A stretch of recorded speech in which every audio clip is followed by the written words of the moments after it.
New York, dans le quartier d'East Village. C'est ici que vit Ken, un vétéran de la guerre en Irak. 2 ans à Bagdad et 5 ans pour s'en remettre. Ce jour-là, je ne l'oublierai jamais. C'est la première fois où je me suis retrouvé au combat, au beau milieu de l'action. À 21 ans, il est affecté comme interprète arabe dans les hôpitaux de la capitale irakienne.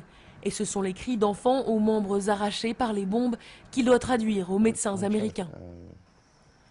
Après la peur, c'est l'apathie qui le submerge. Quand il rentre en 2005, il est devenu complètement insensible. Je ne ressentais plus aucune émotion, rien. Tout m'était égal, les gens, ma situation. Je n'étais pas heureux, je n'étais pas triste non plus. Et le seul moyen de me sentir heureux ou triste, c'était de boire. 5 ans d'alcoolisme, d'attaques de panique, une tentative de suicide, Ken est victime de stress post-traumatique. Jusqu'au jour où il découvre la méditation grâce à un ami. Depuis 6 mois, il se rend 2 fois par semaine au centre de méditation de Manhattan.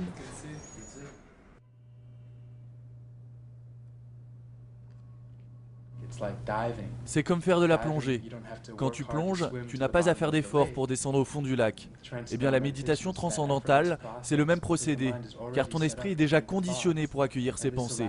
Cela permet d'aller au plus profond de l'esprit, palier après palier. 2 fois 20 minutes de méditation par jour et les résultats sont là. Le résultat immédiat que j'ai noté, c'était surtout que je n'avais plus besoin de boire pour me sentir bien ou pour me sentir heureux. Depuis le début de la guerre en Irak, il y a eu plus de morts américains par suicide, vétérans et soldats confondus, que de morts au combat. 500 000 soldats souffrent de stress post-traumatique.